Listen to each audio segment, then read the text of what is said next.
Help the channel out, like, subscribe the video, and let's go. Now we know the playoff conference finals after Philly just got smoked by Tatum's historic performance, historic crazy performance, and Boston honestly as a team being a unit. Now we have a repeat of the bubble. In the conference finals, we got the Nuggets versus Lakers, and we got the Celtics versus Heat. But this game that we just watched was insane because it started with Philly having all the momentum. They were amazing defensively. I think both teams were good defensively to start off, but Philly were the better defensive team because they would get looks on the other end, but just unfortunately they were very inefficient this game. But Boston, when they would go up the court, Philly's defense would clamp them down. Honestly, they would struggle so many times. A lot of loose balls from Boston, a lot of turnovers, and just Philly were the better defensive team to start off the game. And there was a time where I thought Philly really could put the marker down in this game, take advantage, extend the lead that they had. I think they were up by like maybe 12 at one point. And then there was a pivotal moment in the game, I feel, when Harden, I think accidentally, but he went for a drive, he lost the ball mid-drive, and he kind of forearmed Jaylen Brown right in the face. It was a flagrant one. They got 2 free throws, and they made both of them. At this point, I'm pretty sure they were down by 9. They made both free throws, and they still had the ball. They score a bucket off that. Philly go down, Boston get a steal, they get another bucket. The crowd, like right before that, the crowd erupted.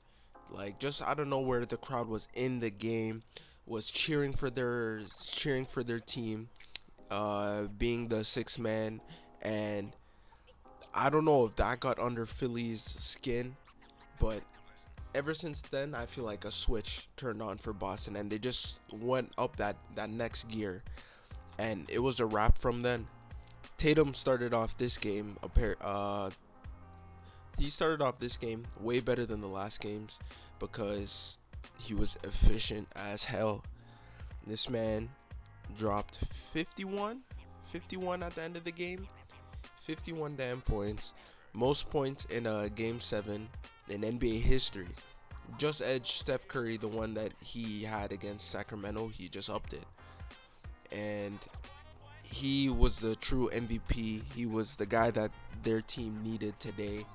He stepped up, took control of the game, and made his shots. Like 6 of 10 from 3. What are you gonna do when man's 6 of 10 from 3, and they're not easy threes? Heck no. Sidestep, pull up.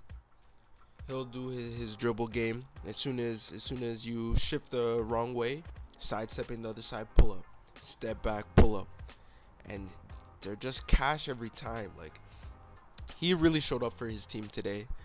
His team's gonna appreciate that in the end because I don't know if it has to do with his mother being there, but he was determined to not only win this game, but win it in devastating fashion because Philly, after that point, they just couldn't get back in the game. Like Philly, it sucks because they actually were playing very good from the start, but then after a while, they just couldn't make their shots. Like how inefficient were they from 3? I know they took so many threes and just unfortunately so many good looks, just missed so many. 8 of 37. You're not going to win a basketball game shooting that inefficiently from 3 because 3-pointers, a lot of teams value them very much. And when you're shooting 22%, you're out of the game right there.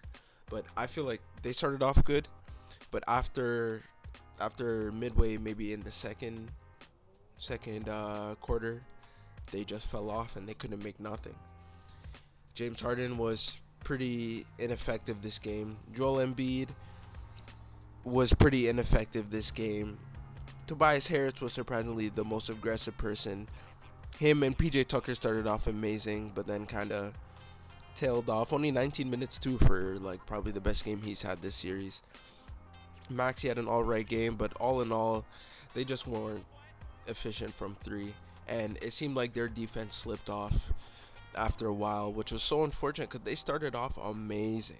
They had the Boston crowd quiet for a moment, and then the game just flipped. Boston just extended the lead. I'm pretty sure their highest lead was maybe 32, 35, and it just was a crumbling end to Philly season. They had a good season when we look back at it all in all, but to go out this bad, just like the Denver Nuggets, the Denver Nuggets did this to Phoenix, like how Phoenix went out. It's just a bad look, and it's just gonna make so much conversation around the team based on that game, how they performed in that game. A lot of decisions may be made based off that game, and it's just sad to see. It's sad to see for Philly fans, for the team, because this was a well-constructed team. I like how they meshed together, but Boston had just too much for them. Too much. This is how I expected the series to go, honestly. I really thought Boston would put their foot on their neck from the get-go. Seemed like they were only saving it for game 7.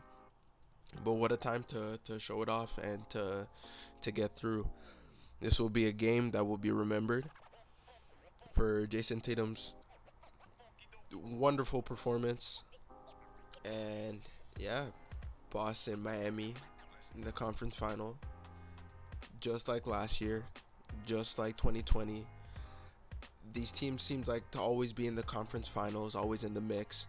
And it kind of goes over our head because they haven't won a championship, but these are two elite teams going at it. This series is going to be close. It's going to be exciting. And to me, it really can go either way because Miami is going in with more momentum on their side because Boston hasn't really been looking the best this playoffs. They made 2 series look harder than people would have imagined before going in, but they have a chance to go to the finals back-to-back years, and maybe this is their best chance to win it. Lakers, Denver, oh, beautiful. This series I'm going to have my eye on. This is a beautiful series, how they both match up against each other. I hate that I got to wait till Tuesday. We got 2 days until then, but this playoffs have just been legendary. Again, it'll be one to be remembered when we look back at amazing playoffs as a whole. This one has lived up, and I just love basketball. Until then, don't know.